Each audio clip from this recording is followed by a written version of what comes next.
नमस्कार दोस्तों, मेरा नाम है अंशुमन नायक और आप सभी का बहुत बहुत स्वागत है इंडियन डिफेंस न्यूज के डिफेंस टॉक सीरीज में, जहां पर हम रोज नए नए डिफेंस अपडेट्स के बारे में बात करते हैं। तो चलिए देर न करते हुए आज की वीडियो शुरू करते हैं। आज की पहली अपडेट Su-57 फाइटर जेट की तरफ से है। आप सभी को पता होगा कि रशिया की तरफ से कई बार इस एयरक्राफ्ट को भारत को ऑफर किया गया और अभी रिसेंटली एरो इंडिया के बाद इसे टेक्नोलॉजी ट्रांसफर के साथ भारत में लोकली मैन्युफैक्चर करने का प्रपोजल भी दिया गया था। लेकिन अभी मिली कुछ रिपोर्ट के मुताबिक रशिया की तरफ से अब एक बार फिर से अपनी ऑफर को रिवाइज किया गया और इस बार भारत को Su-57 को लेकर एक बम्पर ऑफर दिया जा रहा है। और अगर इस ऑफर को भारत अपने हाथ से जाने देता है तो ऐसा ऑफर भारत को कभी भी मिलने वाला नहीं है। रिसेंटली रशिया की तरफ से भारत को Su-57 को लेके जो नया ऑफर दिया गया उसमें Su-57E के साथ भारत को बस लोकल मैन्युफैक्चरिंग नहीं बल्कि फुल कस्टमाइजेशन का ऑफर भी दिया जा रहा है। और इस नए ऑफर के मुताबिक अगर भारत Su-57 को एक्वायर करता है तो पहले तो इसे भारत में ही मैन्युफैक्चर किया जाने वाला है, जिनको एग्जिस्टिंग सुखोई मैन्युफैक्चरिंग यूनिट में बनाया जा सकेगा। साथ ही अब भारत इसमें अपने हिसाब से इंडियन ओरिजिन रडार्स और इंडियन ओरिजिन मिशन कंप्यूटर का इस्तेमाल कर सकता है। और रशिया का कहना है कि खास करके सुपर सुकोई के लिए भारत की तरफ जिन रडार को और मिशन कंप्यूटर या फिर एवियोनिक्स सिस्टम को डेवलप किया गया उन सभी को इसमें भी इस्तेमाल किया जा सकता है। और इंडियन ओरिजिन मिशन कंप्यूटर होने से फायदा ये होने वाला है कि हम कोई भी वेपन प्लेटफॉर्म को इसमें इस्तेमाल कर सकते हैं, जिसमें रशियन ओरिजिन सिस्टम हो सकता है, इंडियन ओरिजिन सिस्टम हो सकता है और उसमें वेस्टर्न ओरिजिन वेपन को भी आसानी से इंटीग्रेट किया जा सकता है, क्योंकि रशिया ने अब ओपनली इसमें इंडियन मिशन कंप्यूटर और विरूपाक्ष रडार को इंटीग्रेट करने का प्रपोजल दे दिया। और ये दोनों ही हमारे इंडिजिनस सिस्टम है, जिस वजह से हमें इसमें कोई वेपन सिस्टम को इंटीग्रेट करने के लिए किसी से सोर्स कोड को लाने की जरूरत नहीं पड़ने वाली है। यानी कि टेक्निकली भारत में बनाए जाने वाले Su-57 का एयरफ्रेम और इंजन तो रशियन ओरिजिन होने वाला है, लेकिन बाकी सभी एवियोनिक्स सिस्टम इंडियन सिस्टम्स होने वाले। साथ ही वर्तमान के लिए अगर भारत Su-57 को खरीदता या एक्वायर करता है तो रशिया भारत की इमरजेंसी को देखते हुए तुरंत ही Su-57 की 20 से 30 यूनिट को डायरेक्टली डिलीवर करने वाला और बाद में इनको HAL की सुखोई मैन्युफैक्चरिंग फैसिलिटी में लोकली मैन्युफैक्चर करने का प्रस्ताव दिया गया। रशिया का कहना है कि भारत का 5th जनरेशन एयरक्राफ्ट अभी तैयार होने में 10 साल तक का समय लगने वाला है और तब तक Su-57 एक इंटर्म सोल्यूशन बन सकता है। और सुपर सुकोई के साथ भी इसकी काफी सारे सब सिस्टम कॉमन होने वाले हैं, जिस वजह से इसकी मेंटेनेंस और स्पेयर पार्ट को मैनेज करने में भारत को काफी आसानी होने वाली है। और एक ऐसा ऑफर है जो मेरे हिसाब से भारत को आगे कभी भी नहीं मिलने वाला है। अगला अपडेट इंडियन कोस्ट गार्ड की तरफ से है। इंडियन कोस्ट गार्ड की तरफ से अब एक नई RFI को इशू किया गया, जिसमें 4 twin engine heavy lift helicopter को खरीदने का प्लान किया जा रहा है। ये हेलीकॉप्टर 10 टन तक के पेलोड के साथ इंडियन कोस्ट गार्ड के किसी भी ऑफशोर पेट्रोल वेसल से ऑपरेट करने के कैपेबल होने चाहिए और 12 टन तक की पेलोड के साथ लैंड बेस्ड एयरपोर्ट से ऑपरेट करने के कैपेबल होना चाहिए। इन हेलीकॉप्टर्स का main focus search and rescue, maritime surveillance, medevac या सिजवैक और डिजास्टर रिस्पॉन्स जैसे मिशन पर होने वाला है, जो कि इंडियन ओशन रीजन में इंडियन कोस्ट गार्ड के ऑपरेशनल स्कोप को ध्यान में रखते हुए फाइनलाइज किया जा रहा है। अभी जो कोस्ट गार्ड के फ्लीट में हेलीकॉप्टर मौजूद हैं, इस्तेमाल किए जा रहे हैं, उसमें मेनली HAL की ध्रुव हेलीकॉप्टर और ओल्डर जनरेशन की चेतक हेलीकॉप्टर शामिल है। लेकिन इन प्लेटफॉर्म की पेलोड कैपेसिटी और एंड्योरेंस कैपेबिलिटी काफी लिमिटेड है, जिस वजह से इंडियन कोस्ट गार्ड को एक ऐसे हेवी लिफ्ट हेलीकॉप्टर की जरूरत है जो ज्यादा डिमांडिंग मिशन को हैंडल कर पाएगा। RFI में कुछ स्पेसिफिक टेक्निकल रिक्वायरमेंट को भी मेंशन किया गया था, जैसे कि हेलीकॉप्टर का all of weight offshore patrol vessel के लिए 10 टन के आसपास होना चाहिए और लैंड बेस्ड ऑपरेशन के लिए 12 टन के आसपास होना चाहिए। ये एक ट्विन इंजन हेलीकॉप्टर होना चाहिए और ये पोर्टेबल होना चाहिए, यानी कि इसमें फोल्डेबल रोटर ब्लेड या टेल सेक्शन मौजूद होना चाहिए ताकि इसको आसानी से ऑफशोर पेट्रोल वेसल में स्टोर किया जा सके। अभी के लिए कुछ इंटरनेशनल और डोमेस्टिक प्लेयर भी इसमें पार्टिसिपेट करने की उम्मीद किया जा रहा है, लेकिन ज्यादातर चांसेस यही है इसमें मोस्टली फॉरेन वेंडर ही पार्टिसिपेट करने वाले, जिसमें एयरबस की तरफ से H225, सिक्रोस्की की तरफ से S92, लियोनार्डो की तरफ से W101 और रशिया की Mi-17 वेरिएंट को ऑफर करने की उम्मीद किया जा रहा है। अगला अपडेट सबमरीन को लेकर है। अभी हम बात करने वाले इंडियन नेवी की सबमरीन फ्लीट को लेकर एक बहुत ही बड़ी डेवलपमेंट के बारे में, जिसके तहत मजगांव डॉक लिमिटेड की तरफ से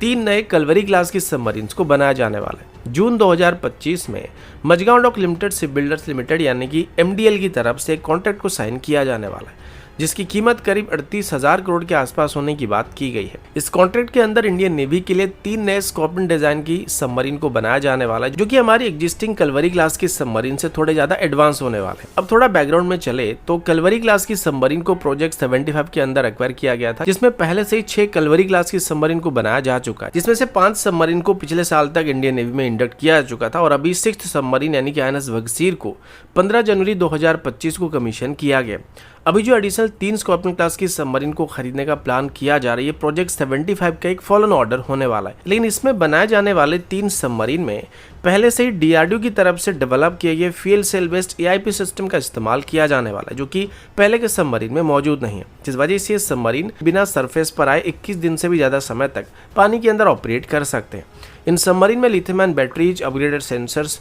नेविगेशन सिस्टम और इंडिजिनस कॉम्बैट मैनेजमेंट सिस्टम का इस्तेमाल किया जाने वाला है और इसको भारत इलेक्ट्रॉनिक लिमिटेड की तरफ से डिलीवर किया जाने वाला है। और कुल मिलाकर इन सबमरीन को बनाने में 60% तक इंडियन सिस्टम का इस्तेमाल किया जाने वाला है। स्ट्रेटेजिक एंगल से देखा जाए तो ये सबमरीन पाकिस्तान की एक्सपेंडिंग फ्लीट और चाइना के इंडियन ओशन में बढ़ते प्रेजेंस को काउंटर करने के लिए काफी ज्यादा जरूरी होने वाले। और मजगांव डॉक लिमिटेड की तरफ से बोला गया कि पहली सबमरीन को 6 साल के अंदर इंडियन नेवी को डिलीवर कर दिया जाएगा और कॉन्ट्रैक्ट साइन होने के 18 महीने के अंदर ही पहली सबमरीन को बनाना स्टार्ट कर दिया जाएगा।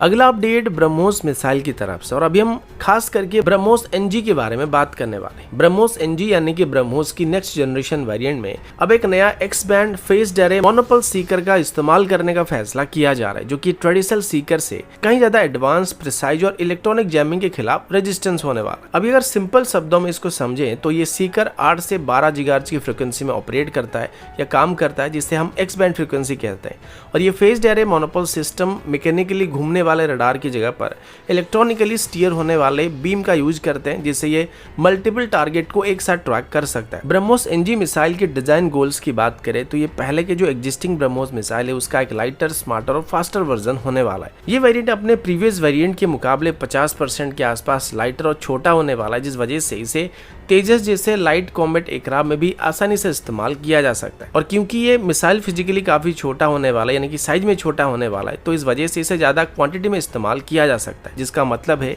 कि ओवरऑल फोर्स प्रोजेक्शन और सैचुरेशन स्ट्राइक कैपेबिलिटी को काफी हद तक बूस्ट कर सकता है।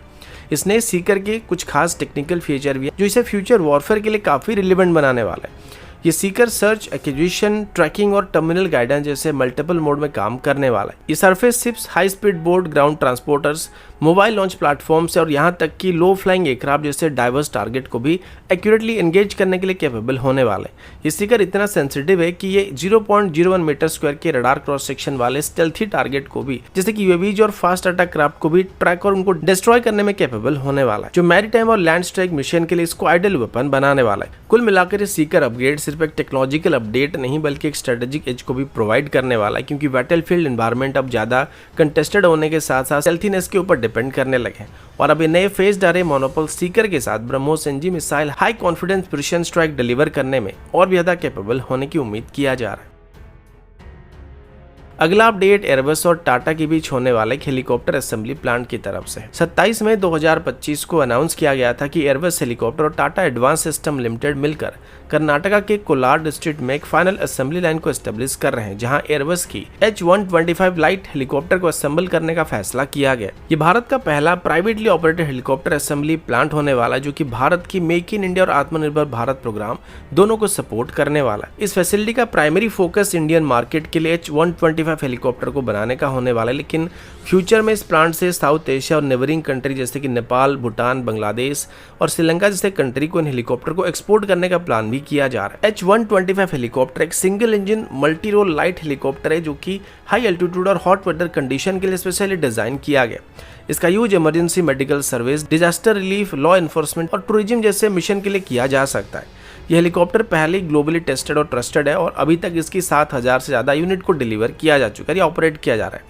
ये plant initially imported knockdown kit को यूज करके हेलीकॉप्टर को भारत में मैन्युफैक्चर करने वाला है, लेकिन ग्रेजुअली यहाँ पर बनाए जाने वाले हेलीकॉप्टर में 50% तक इंडिजिनस सिस्टम का इस्तेमाल करने का प्लान भी किया जा रहा है। टाटा एडवांस सिस्टम लिमिटेड पहले से ही C-295 एयरक्राफ्ट और अपाची जैसे हेलीकॉप्टर की कंपोनेंट को भारत में बनाना स्टार्ट कर चुका है, तो उनकी मैन्युफैक्चरिंग कैपेबिलिटीज प्रोजेक्ट के लिए काफी वैल्यूएबल होने की उम्मीद किया जा रहा है। एयरवेज की तरफ से यहाँ पर technical support, supply chain guidance और ट्रेनिंग प्रोवाइड किया जाने वाला है, ताकि यहाँ पर बनने वाले हेलीकॉप्टर इंटरनेशनल क्वालिटी स्टैंडर्ड को मीट कर पाएंगे। अभी के लिए भारत की उड़ान स्कीम जैसे रीजनल कनेक्टिविटी मिशन में और डिजास्टर रिलीफ ऑपरेशन के लिए भी H-125 हेलीकॉप्टर काफी प्रैक्टिकल सॉल्यूशन होने की उम्मीद किया जा रहा है। और इंडस्ट्री एस्टिमेट के हिसाब से 2030 के आसपास भारत में 300 से ज्यादा सिविल और पैरा पब्लिक हेलीकॉप्टर की डिमांड जनरेट होने की उम्मीद किया जा रहा है, और इस प्लांट की मदद से भारत अपनी डिमांड को खुद पूरा करने में सक्षम होने वाला है। तो दोस्तों अभी के लिए इतना ही, मिलता हूं आपसे अगले वीडियो में, तब तक के लिए जय हिंद, वंदे मातरम।